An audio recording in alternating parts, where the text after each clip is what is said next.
Either get a job or get out. I'm sick of supporting a woman like you. My husband's words hit a nerve, and something inside me snapped. Why should I put up with someone like this? A man who belittles others to bask in his own superiority. I'm better off without a man like this. My name is Melissa. I'm 36 and I balance work with homemaking. I'm a freelance illustrator working from home. I've always loved art and went to art college, and after graduating, I worked at a design company. When I turned 30, I took the plunge and went independent. I wanted to express myself in the way I like, doing what I love. Back then, I was single and thought I could live life on my own terms. But then I met my husband Daniel through a mutual friend, and we clicked. We decided to get married smoothly and registered a year later. Daniel's company has branches all over the country, and he travels a lot for his job as a salesman. Because he works long hours, he wanted me to be a housewife, so I temporarily paused my illustrator career. Sure, he works late and travels, so someone has to manage the home. I thought we should support each other as a married couple, so I didn't mind quitting my job. I figured I could resume my art career later while continuing my studies in the meantime. I think so. I loved him, and he loved me. We trusted each other, so there was nothing to complain about. But then, life threw us a curveball. Daniel got promoted to head a new sales office, meaning no more transfers for a while. It was what is commonly known as a promotion. Being in charge meant that I would not be transferred for a while, and we could settle down in that city. Now we could finally settle in one place. We had been moving a lot and were exhausted from adapting to new places every year or so. But now, we could finally settle down in one town, and we were both happy about it. Before, I was so busy supporting my husband that I couldn't think of anything else. But I thought things would be different from now on. Going back to work seemed within reach. But it didn't go as smoothly as I hoped. My husband was still swamped with work, handling the transition and launching new branches. Then, another issue came up. The cost of rent in our new city was higher than we expected. We could get by on my husband's salary, but just barely. And his company didn't offer housing assistance, so we had to cover it all ourselves. We wanted to save for the future, but his salary was barely covering living expenses. I considered dipping into our savings if needed, but it didn't feel secure. So I asked my husband, would it be okay if I worked too, provided I managed the house well? He looked hesitant, and finally said, fine, but make sure you take care of the home. His choice of words felt off, but I've always supported him as a housewife. I thought he must also feel uneasy about the lifestyle changes. I decided not to dwell on it. I finally have a job I like. I was excited to go back to work after all these years. But my husband started to change, and not for the better. What's the deal with this dinner? It's roast chicken, steamed vegetables, chowder, and fruit. This food sucks. Why are you cutting corners when you're home all day? He started to nitpick the meals I prepared, something he never did before. This food is like hospital meals. It's not building up any strength. That's not true. I found some deals on ingredients, so I made a main dish and a side you like. Hearing that, he shouted, what? Are you saying my salary is too low? I felt stunned by his sudden outburst. Why was he twisting my words like that? His angers left me speechless. Do you have any idea how hard I work to support you? Just when I get promoted and things are looking up. Don't mess it up by doing something unnecessary. I wanted to argue back, to catch my breath and think before speaking, but I stopped myself. My husband must be going through a hard time right now. He's swamped with the stress of being the one in charge and the responsibility to protect our family. I'm sorry, I apologize. He must just be tired, I convinced myself. Still, his domineering attitude continued. Hey, are you slacking on cleaning the bathroom? Where's the shirt I was gonna wear today? At least shine my shoes. He never acted like this before we moved. What happened to him? It's like he became a different person, constantly yelling and shouting. Day by day, my distrust for him grew. Balancing housework and my job was harder than I thought. I wanted to sneak in work between house chores, but if I tried to make everything perfect to his standards, housework alone would consume my day. If I tried to meet the deadlines set by my clients, the spare moments I had for chores were nowhere near enough. I've also started working, Can't you help a bit with the chores? I suggested, but he retorted, it's because you're busy with your worthless job that the housework is suffering. Just quit. Don't get cocky just because you work from home. You're not even making much. And you, acting so high and mighty even though you're just a housewife. Being disparaged as just a housewife became his go-to insult. According to him, I was still a housewife, even if I was working. What twisted logic. I didn't get it. I wasn't making much, that's true. But that's because he kept disrupting me, making it impossible to increase my workload. Fed up, I minimized the chores I did for him and started prioritizing my work. And then he started looking even more visibly displeased.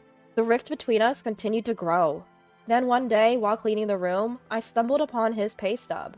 So careless to leave it lying around. The pay stub was carelessly placed on the desk.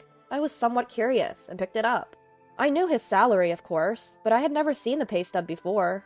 Curiosity got the best of me, and I was shocked when I looked inside. When I checked the amount on the pay stub, it was about half of what I'd been told before. What's going on? I receive monthly living expenses and rent from my husband, and the rest is his pocket money. Where is my husband getting the missing amount from? Wasn't he supposed to have gotten a promotion? How can his salary drop like this? Since when? I searched for other statements, but couldn't find any pay stubs from before his promotion. What's really happening here? At that moment, my vague distrust towards my husband turned into certainty. We can't live on this amount. What is he thinking? Why did he keep this so critical from me? Why didn't he tell me his salary had gone down? Just as I was gathering the pay stubs to confront him, the phone rang. It was from my husband's uncle, whom I'd only met a few times. "Uncle, long time no see. What's up?" "Well, it's awkward to bring it up, but you see, I've lent him some money. It's been a while, and I'm wondering when I'll get it back. I'm in a bind over here." "What? He owes you money?" Then it clicked. My husband had been filling in the gap in his salary with loans from his uncle. Turns out, we're talking in the tens of thousands. I sincerely apologized to his uncle and promised to repay him. Even though I felt terrible, the uncle didn't blame us and kindly said, "Just pay it back when you can." I've reached my limit.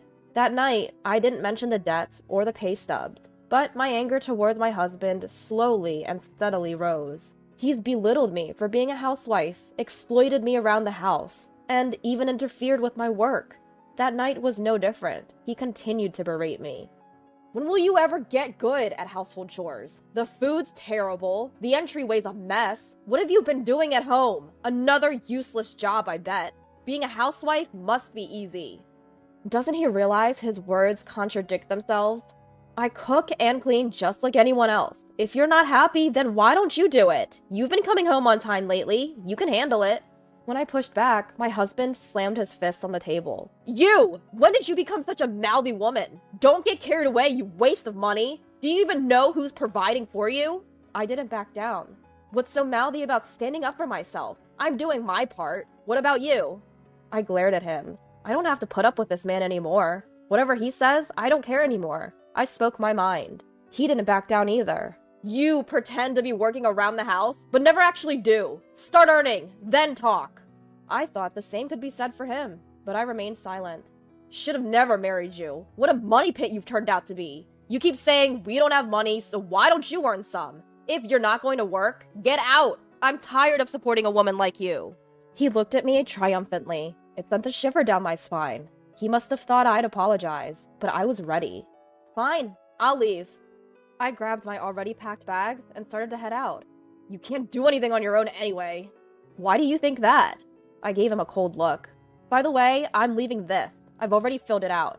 I slapped the divorce papers I got from the city hall onto the table. He must have never expected I'd leave, let alone file for divorce. He was speechless, standing still. "Well, that settles it. Make sure you fill it out and send it soon." I left our home and headed to my parents, where I had already informed them of the situation. They welcomed me warmly. My husband's sudden change of attitude, the income being way less than he claimed, and the fact he was in debt? Hearing this, my parents urged me to divorce him immediately. I intended to, of course. But would he even fill out those divorce papers? Dad said he'd introduce me to a lawyer if I couldn't get a divorce. I thanked him for his reassuring words, hoping that I could end my marriage as soon as possible. A week after I left home, my husband showed up at my parents' house. "Did you fill out the divorce papers?" "Sorry, I asked if you filled them out." "Please, can you reconsider the divorce?" I was a bit taken aback. He didn't seem like the arrogant man I knew. Though my parents looked at him skeptically, they agreed we should at least talk, so they invited him in. Turns out I never got promoted. His promotion was a complete lie. He was actually reassigned to a subsidiary, a kind of demotion, and that's why his salary decreased. It seems he's never been particularly good at his job.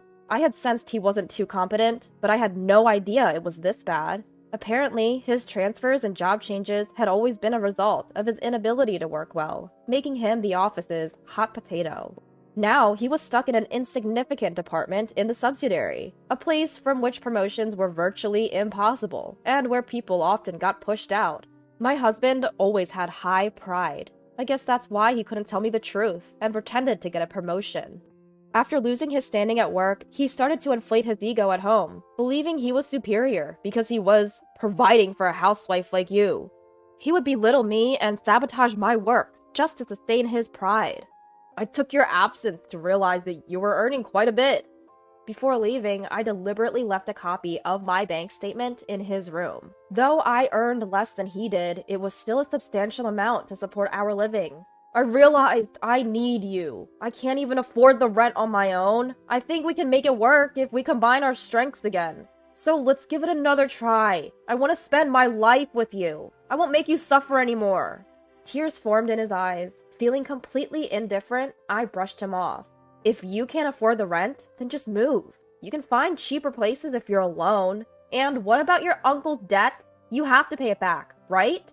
When I said that, his eyes widened. How did you know? He was still trying to hide his debts and start over. You just can't reason with some people. I get that you were making ends meet by borrowing from your uncle, but if we're talking about starting over, shouldn't you lay all the cards on the table? My dad chimed in after I spoke. You've been so dishonest. I can't imagine letting you have custody of our daughter anymore. What were you planning to do about the debt without telling her? My husband didn't say a word at my dad's comment. I continued, pressing the issue. If you won't agree to the divorce, I'll hire a lawyer. Your abusive comments are clearly grounds for a divorce, and I have evidence, so brace yourself. My husband seemed to give in and pulled out the divorce papers from his bag. I've really messed up, beyond repair. It's too late now. We're strangers. I took the divorce papers from my husband. We hardly had any shared assets, just a small amount of savings that we split. We moved out of the apartment we had lived in as a couple, and I heard he quit his job. Apparently, the rumor of our divorce spread at his already uncomfortable workplace, making it even more unbearable for him. He said he's been paying back his debt to his uncle slowly, while working part-time. After the divorce, he reached out several times. I want to start over with you. Nothing's been going well since we split. I realized you were the only one on my side. Can we... I got creeped out by his constant pleas for reconciliation and changed my phone number. If he had just put his pride aside and been honest, maybe we could have understood each other as a couple. There's no way I'm forgiving his abusive behavior, and the love has long since faded. I silently walked away from him. Afterward, I resumed my career as an illustrator in earnest. I'm busy, but every day is so fulfilling. A bright future waits for the newly free me. Right now, my job feels like my lover. Who would have thought that that moment of courage and decision would change my life so much? It's my one and only life. I'll live each day to the fullest, with no regrets. I looked away from my computer screen and gazed out the window, thinking just that.